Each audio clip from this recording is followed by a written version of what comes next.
Voilà, bonsoir tout le monde. Aujourd'hui encore, on va aborder le sujet de la transformation digitale et plus précisément des 6 leviers à utiliser pour parer aux disruptions de la transformation digitale. Commençons sans plus attendre avec quelques éléments clés à retenir en tous les cas. Savoir que l'entreprise en phase de transformation numérique doit améliorer sa stratégie en combinant des approches top-down et bottom-up. L'entreprise engagée dans le numérique doit appliquer le lean management, développer sa réactivité et avoir sa structure organisationnelle.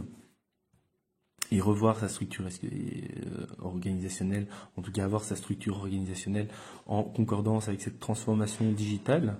Le capital humain reste quant à lui au cœur des préoccupations de l'entreprise digitale, à savoir que l'entreprise digitale développe son omnicanalité, valorise l'expérience utilisateur et propose une offre personnalisée. L'entreprise s'est engagée dans une démarche numérique, doit savoir évaluer son niveau d'appétence pour la technologie et l'innovation, faire une grille quant à évaluer son niveau d'appétence. L'entreprise en phase de transformation numérique doit évaluer ses progrès dans les domaines économiques et réglementaires, ainsi qu'en matière de lobbying par exemple. Quelques commentaires à apporter sur ce sujet. C'est en 2014 que David Fayon et Michael Tatar ont pour la première fois proposé un modèle d'évaluation de la maturité numérique des entreprises, alors que la transformation digitale était au centre de toutes les préoccupations en 2014. C'est aujourd'hui en 2019 l'introduction des nouvelles technologies, l'apparition de modes de consommation inédits et de développement d'outils toujours plus collaboratifs ont rendu nécessaire l'élaboration d'un modèle plus adapté à la réalité d'un monde VUCA, vulnérable, volatile, incertain, VUCA World, qui bouleverse l'environnement structurel et organisationnel des entreprises. Ce nouveau modèle de maturité digitale évolutive, DIMM, ou Digital Internet Maturity Model, est générique. Il s'appuie désormais sur 6 leviers et permet aux dirigeants et aux managers d'identifier à l'aide d'indicateurs clés précis 5 niveaux de maturité, à quel stade de transformation digitale se situe leur entreprise et les points à améliorer pour réussir son virage numérique, par exemple. La méthode DIMM. Le modèle de maturité digitale évolutif, le DIMM, est un outil qui permet aux entreprises de mesurer leur maturité numérique, comme nous l'avons dit. Il s'applique tant au secteur privé qu'au secteur public, au sein duquel la dématérialisation gagne du terrain, e-administration notamment par exemple. Le modèle DIMM DIM, nous appelons DIM pour faciliter sa prononciation, s'appuie sur 6 leviers. Premièrement, la stratégie, ensuite l'organisation, le personnel, l'offre, la technologie et l'innovation, et enfin l'environnement.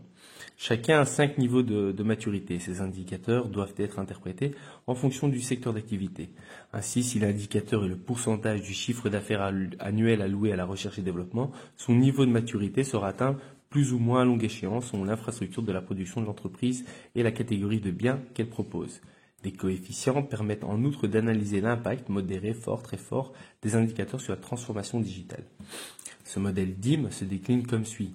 Premier levier, la stratégie de l'entreprise. Phase de transformation numérique doit améliorer sa stratégie en combinant des approches top-down et bottom-up.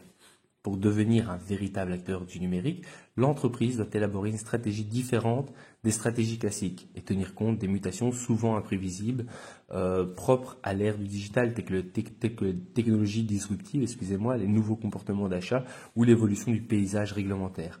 Il lui faut donc développer de nouveaux modèles de fonctionnement, notamment en exploitant les technologies numériques, en envisageant la commercialisation via les canaux inédits ou en créant des synergies avec des entreprises innovantes. Sa stratégie de transformation digitale tenir compte de 3 groupements.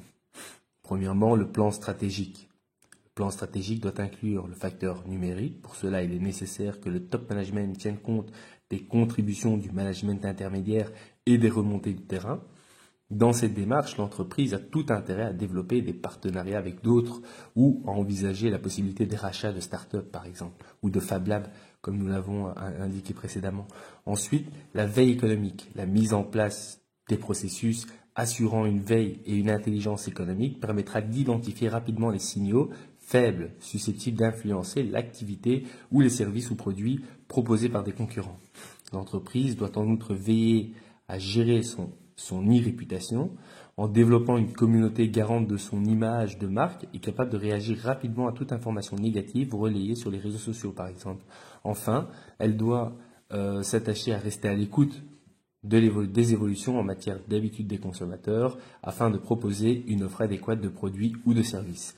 3. L'excellence économique. L'entreprise doit évaluer la part des dépenses et des investissements consacrés au numérique, le chiffre d'affaires qu'elle réalise sur les canaux numériques, qu'il s'agisse de vente ou de relations clientèle, ainsi que celui réalisé grâce aux crypto-monnaies. Elle doit également estimer la part des nouveaux domaines d'activité stratégiques qu'elle aura développés pour créer des relais de croissance et anticiper les coûts de distribution d'une logique digitale via des points de vente physiques et en ligne, donc physique, digital, être acteur du numérique ou en tirer parti ne s'improvise pas et nécessite une vision du top management avec des remontées du middle management ainsi que de nombreux investissements matériels, logiciels et infrastructures. Le deuxième levier à tenir en compte est l'organisation de l'entreprise.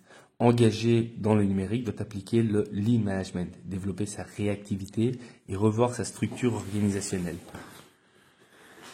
Le modèle d'organisation classique des entreprises sont peu adaptés à un environnement économique en mutation constante pour qu'ils puissent combiner évolutivité et pérennité dans le monde digital. L'entreprise doit adopter des modes de fonctionnement spécifiques. Lean management, réactivité et modèle hiérarchique horizontal, sa structure organisationnelle devra tenir compte des 3 groupements suivants. Premièrement, la gouvernance. L'entreprise engagée dans une stratégie de transformation digitale doit mettre en place des instances chargées d'animer et de piloter ses activités digitales.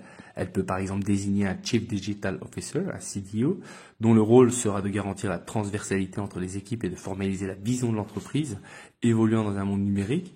Il est important malgré tout que l'ensemble du top management soit impliqué dans la transformation numérique, bien évidemment.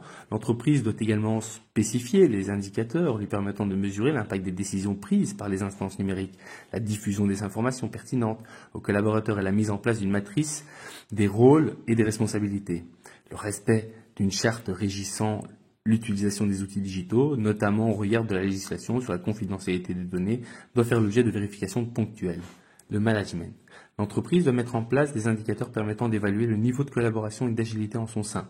Il lui faut en parallèle évaluer le rôle des managers qui endossent non seulement le rôle de coach capable de faire émerger l'intelligence collective, mais également celui de médiateur lors de la situation de conflit.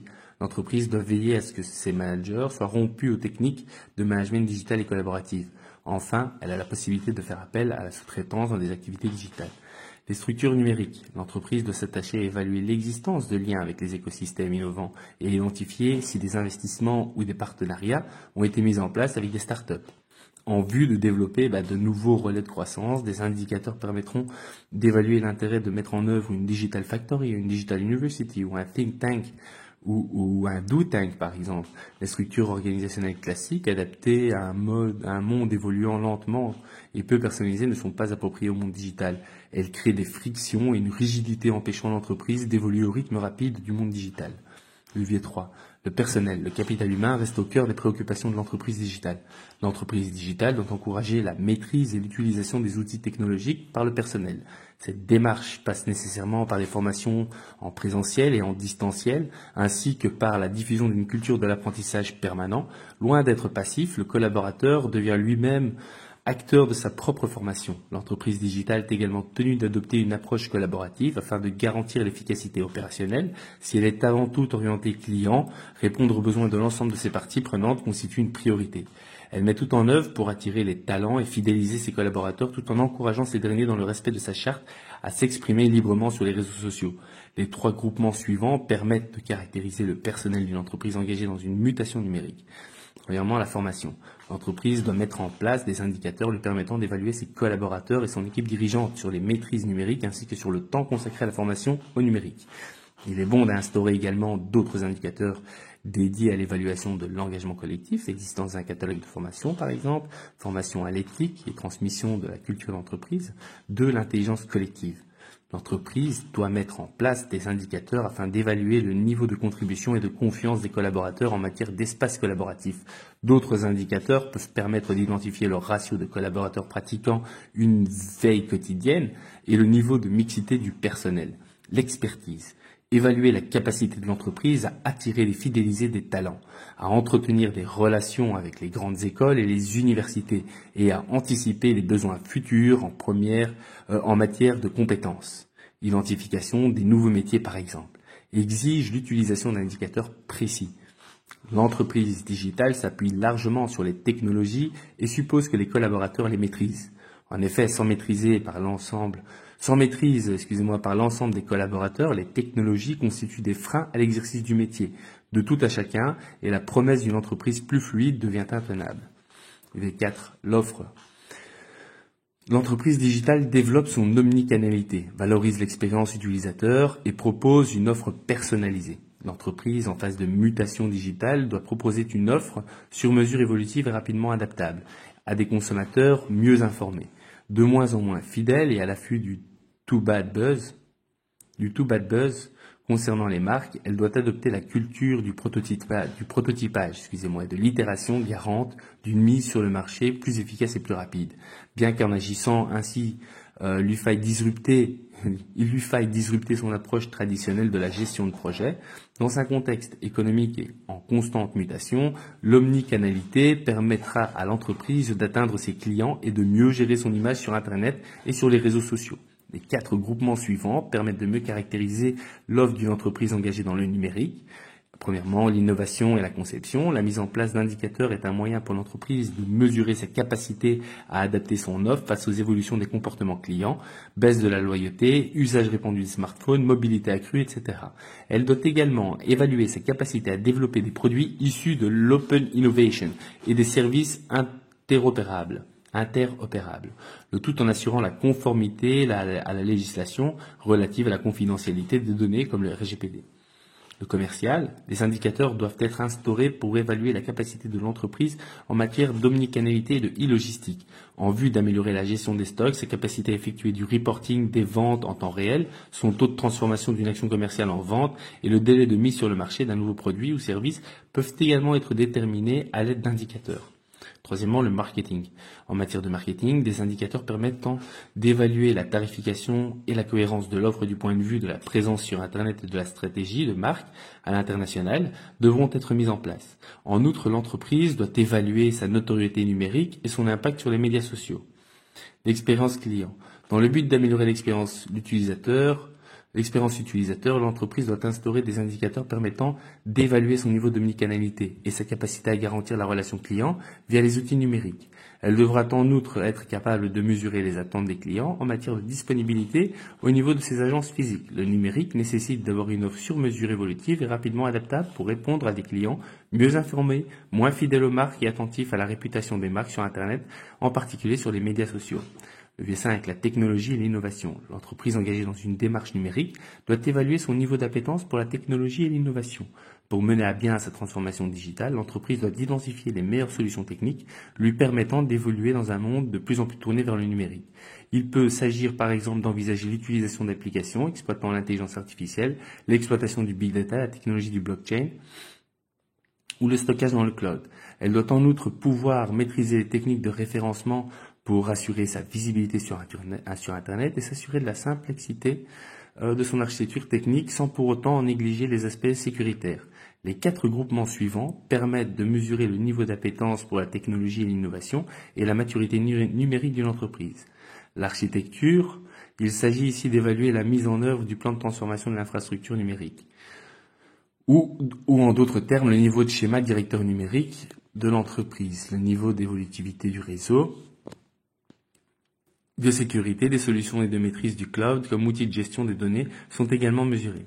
L'orientation client. L'entreprise doit mettre en place des indicateurs qui lui permettront de mesurer ses capacités à capter ses cibles sur Internet et via des applications à améliorer l'accessibilité de ses sites à la fois en interne et en externe, à se positionner sur les médias sociaux, à exploiter le big data pour améliorer son offre de produits ou sa prestation de services. Les standards, les indicateurs doivent être mis en place pour évaluer le niveau de conformité aux normes du web, des sites et des applications, leur disponibilité, ainsi que la cohérence des versions logicielles et des systèmes d'exploitation. La productivité. Il s'agit ici d'évaluer le niveau d'équipement numérique dont disposent les collaborateurs en agence, au siège sur le terrain, leur accès à Internet ainsi que la vitesse de connexion. Enfin, un indicateur devra être mis en place pour évaluer l'existence et le niveau de maturité d'outils collaboratifs dans le cloud. L'entreprise numérique doit faire des choix en matière de solutions techniques. Ces choix doivent lui permettre d'évaluer sans être contrainte par des solutions techniques susceptibles de fragiliser son organisation. Sixième et dernier des leviers, est l'environnement. L'entreprise, en phase de transformation numérique, doit évaluer ses progrès dans les domaines économiques et réglementaires ainsi qu'en matière de lobbying. L'entreprise digitale doit faire preuve d'ouverture face à un environnement en constante mutation. Elle s'appuie sur ses API, interfaces de programmation, pour créer des liens avec ses partenaires, veille à sa réputation en ligne et identifie des solutions évolutives en tenant compte des modifications du cadre juridique, réglementaire et fiscal. Les trois groupements suivants permettent de mieux cibler l'environnement d'une entreprise engagée dans le numérique. L'environnement économique. Ce groupement se propose de mesurer le niveau de reporting, de consolidation et d'optimisation, notamment fiscal, que l'entreprise peut déployer grâce aux outils numériques en conformité avec la législation applicable. Ils permettent également d'évaluer la capacité de l'entreprise à déposer des brevets, à protéger son patrimoine numérique et à être présente sur des sites d'innovation tels que les incubateurs. Deuxièmement, l'environnement réglementaire. Ce groupement mesure le niveau de maturité de l'entreprise au regard du droit numérique et l'adaptation de ses conditions générales d'utilisation. Troisièmement, le lobbying. Ce groupement évalue l'investissement financier et humain que l'entreprise consacre aux instances responsables de l'élaboration des normes et aux missions de lobbying politique, notamment aux fins de protéger sa propriété industrielle. Des innovations technologiques de services utiles pour l'entreprise naissent et meurent chaque jour. Voilà, cette petite présentation rapide de comment entamer une transformation digitale, en tout cas les 6 leviers à évaluer, à mettre en place pour parer à la disruption de cette transformation digitale. C'est un très bon résumé. Le slide sont ici pour un peu rappeler ces concepts et mettre sur papier ces concepts qu'on a abordés très rapidement et en suivi de bout en bout. Voilà, je vous souhaite une bonne soirée. Ciao, ciao les amis.